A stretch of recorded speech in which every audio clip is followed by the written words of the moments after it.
पाकिस्तान में आजकल न्यूट्रलिटी का बड़ा चर्चा है। कुछ हफ्ते पहले की बात है कि ये इस्तिलाह साबका अपोजिशन फखरिया अंदाज में बयान करती थी। इस फखर में उनका यकीन भी झलकता था। अपोजिशन न्यूट्रलिटी की ये माने निकालती थी कि उम्र रसीदा सियासी बच्चा इमरान तो गया, लेकिन इमरान खान इस इस्तिलाह में से जानवर निकाल लाए।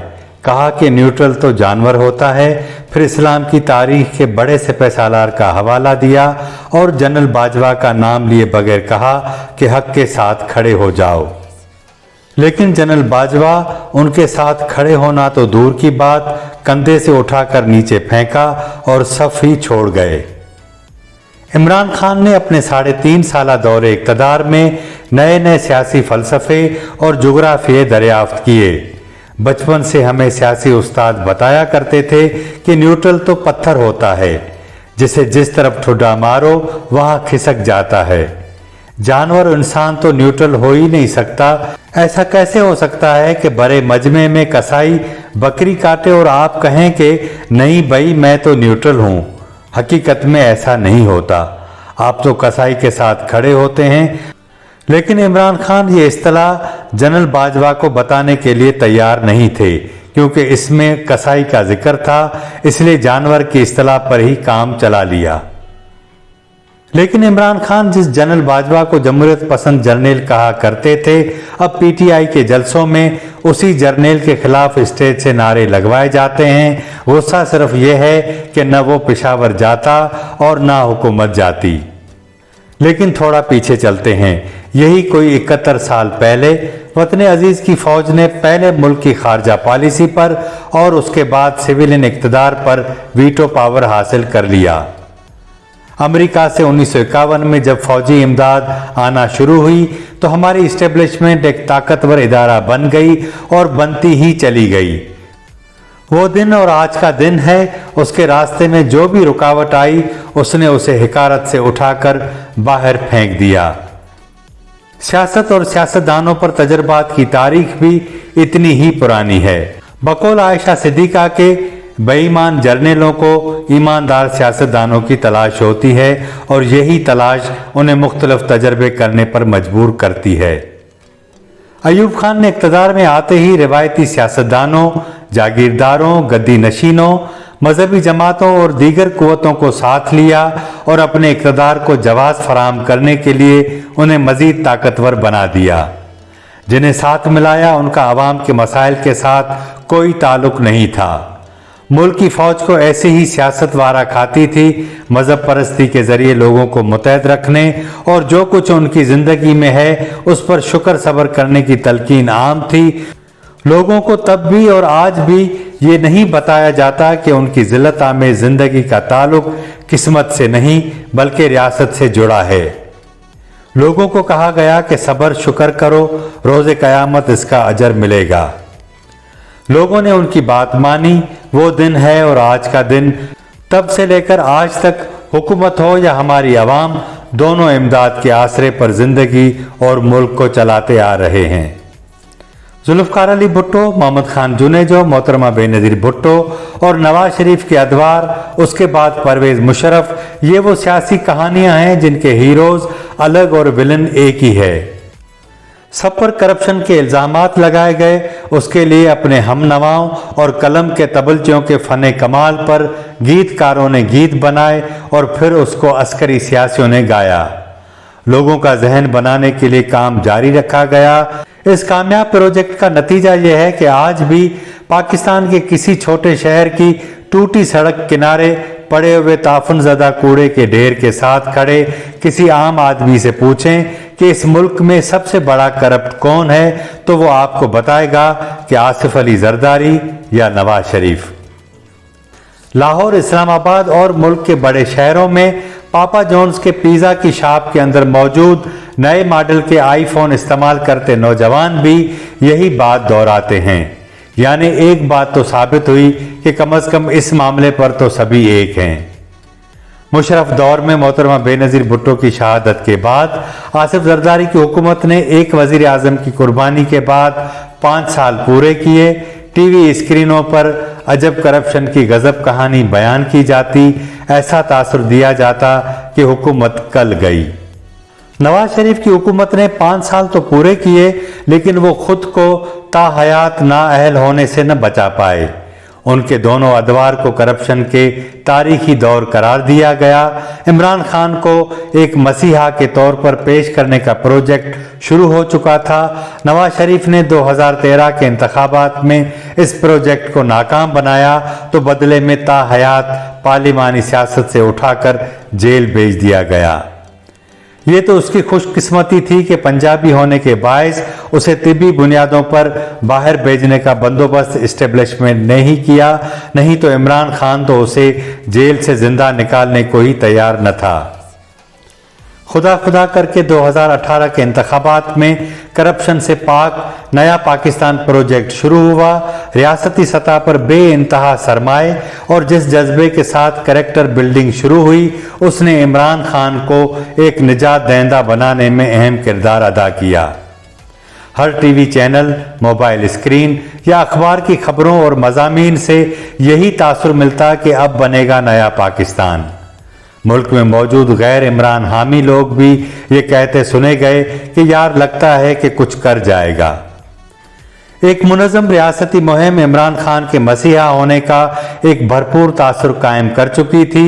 ملکی تاریخ کی پہلی ووٹ والی حکومت جس کے لیے اسٹیبلشمنٹ نے آنکھیں بچھائیں اور اختتام سے چند دن پہلے تک کوشش کی کہ وہ اپنا تجربہ کامیاب بنا لے تاکہ آنے والے وقتوں میں ملک کا سیاسی نظام ہی تبدیل کر دیا جائے، لیکن پروجیکٹ ناکام ہوا۔ پھر نیوٹرل نہ بنتے تو کیا کرتے؟ سابقہ اپوزیشن کی جماعتیں پشاور سے سال بعد پنڈی پہنچنے والے فیض سے خوفزدہ تھیں کہ کہیں 2023 والے انتخابات ہی ہاتھ سے نہ نکل جائیں۔ ادھر جی ایچ کیو کی گدی پر موجود جرنیل کو اندازہ ہو گیا کہ ملک کے اندر باہر جن قوتوں پر تکیہ کیے بیٹھے ہیں اس نے ان کو اور ہمیں بھی آنکھیں دکھانا شروع کر دی ہیں۔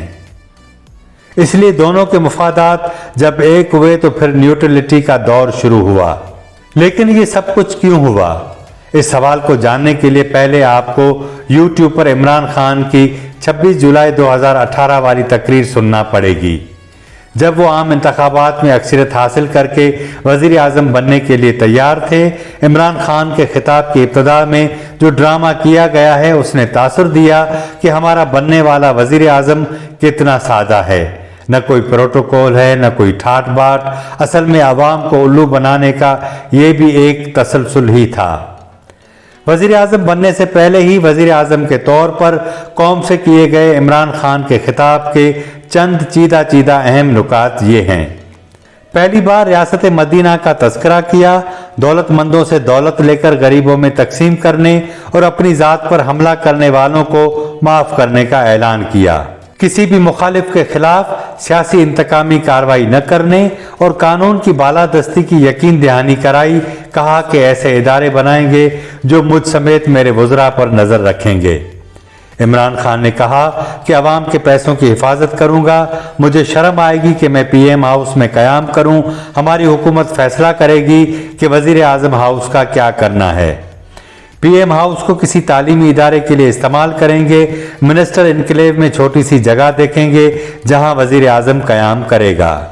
ہم ملک کے تمام گورنر ہاؤسز کو عوام کے لیے استعمال کریں گے، نتھیا گلی میں قائم گورنر ہاؤس کو ہوٹل بنا دیں گے جہاں سرکاری ریسٹ ہاؤسز ہیں، ان کا کاروباری استعمال ہوگا اور وہاں سے حاصل ہونے والی رقم عوام کے لیے استعمال ہوگی۔ لیکن وزیر اعظم بننے کے بعد عمران خان نے سب سے پہلے ہیلی کاپٹر پر اپنی ذاتی رہائش گاہ بنی گالا آنا جانا شروع کیا۔ کہا گیا کہ لوگوں کو روزانہ کے روٹ لگنے کی تکلیف سے بچانے کے لیے یہ فیصلہ کیا گیا ہے۔ جب اپوزیشن نے شور مچایا تو فواد چودھری نے کہا کہ اگر 55 روپے فی کلومیٹر اخراجات ہوں تو ہیلی کاپٹر پر جانے میں کیا قباحت ہے۔ اقتدار ختم ہوا تو پتا چلا کہ ہیلی کاپٹر کے یومیہ اخراجات 8 لاکھ روپے تھے۔ اقتدار کی ابتدا میں ہی پی ایم ہاؤس کی بھینسیں گاڑیاں فروخت کر دی گئیں، ایوان صدر اور گورنر ہاؤسز کو عوام کے لیے 2-3 بار کھولا گیا، لوگ تعریفیں کرتے نہیں تھکتے تھے، بھینسیں اور کٹے پالنے کے معاشی فرمودات بیان کیے گئے، मीडिया का माशी तौर पर गला दबा दिया गया। उसने चीखना शुरू कर दिया तो फौज के तर्जमान ने हिदायत की कि मस्बत रिपोर्टिंग करें। उसके बाद मस्बत रिपोर्टिंग का दौर शुरू हुआ। आज़ाद मीडिया प्रेस रिलीज मीडिया बन गया। कौमी असेंबली में बजट और अहम कानून साजी के दौरान अरकान को इकट्ठा करने का जिम्मा भी इमरान खान नहीं निभाते थे। वो उनको कहते कि ये मेरा काम नहीं। जब तहरीक अदम एतमाद पेश हुई तब भी इमरान खान को लगा कि उसे नाकाम बनाना भी उसका काम नहीं। 2023 के इंतखाबात में 2/3 अक्सरियत के लिए 2020 में ही काम शुरू कर दिया गया। लोगों को तासुर दिया गया कि मुल्क में सदारती निज़ाम आएगा, इमरान खान सदर बनेगा और मुल्क को मुकम्मल ताकत के साथ चलाया जाएगा। लेकिन फैज़ हमीद के DGISI बरकरार रखने के मामले पर इमरान खान की जिद ने इस्टेब्लिशमेंट की अहम शख्सियात को एहसास दिलाया कि प्रोजेक्ट बुरे तरीके से नाकाम हो रहा है। ये पहली बार था कि इमरान खान की वजह से फौज की अहम शख्सियात के दरमियान दूरियां पैदा हुई। मार्च में जमा होने वाली तहरीक अदम एतमाद की नाकामी का इमरान खान को शायद इसलिए यकीन था कि पेशावर से कुमक पहुंच जाएगी। फिर तहरीक अदम एतमाद की कामयाबी यकीनी हो गई तो उसने ये भी प्लान बना लिया कि अगर वो नहीं रहेगा तो फिर कोई नहीं रहेगा। लेकिन वो नाकाम रहा। न्यूट्रलिटी की जय जयकार हो गई। पाकिस्तानी हैरान है कि हमारी फौज आइन की बालादस्ती के लिए क्या कुछ करने को तैयार है, लेकिन इमरान खान मानने को तैयार नहीं। वो समझते हैं कि कंधों पर बिठाकर लाया गया और अब तमाम खराबियां मेरे खाते डालकर खुद को अलग कर लिया। वो अपनी नाअहली का पूरा बोझ खुद पर डालने के लिए तैयार नहीं। एक बात यकीनी है कि इमरान खान का नाकाम तजर्बा इस्टेब्लिशमेंट और मौजूदा हुकूमत को चैन से बैठने नहीं देगा। पंजाब समेत बड़े शहरों में अशराफिया, मुतवस्सित और अस्करी ब्यूरोक्रेसी और उनके बच्चों की इमरान खान को अच्छी खासी हिमायत हासिल है। इमरान खान जिसने हुकूमत में रहते हुए इक़्तिदार से आईनी बेदखली के बाद मजहब और मुल्क की खुद मुख्तारी का चूरन न सिर्फ कामयाबी से बेचा बल्कि लोगों को उसका आदी भी बनाया। नतीजे में चूरन खोर फौज को गालियां दे रहे हैं। फौज की क़यादत इमरान खान से तंग जरूर है लेकिन उसकी दुश्मन नहीं। अगर वो अपनी औकात में रहा तो मुमकिन है कि निज़ाम में उसके लिए गुंजाइश निकाल ली जाए। लेकिन ये बात याद रखें कि जिसे सियासत में वीटो पावर का अख्तियार है वो किसी तौर भी न्यूट्रल नहीं हो सकता। ये इस्तिलाह सिर्फ उन लोगों के लिए है जिन्हें ये गुमान है कि पाकिस्तान में जमहूरियत जड़ पकड़ने जा रही है, लेकिन जल्द ही जमहूरियत के पौधे को उखाड़कर चेक किया जाएगा कि इसने जड़ पकड़ी है कि नहीं।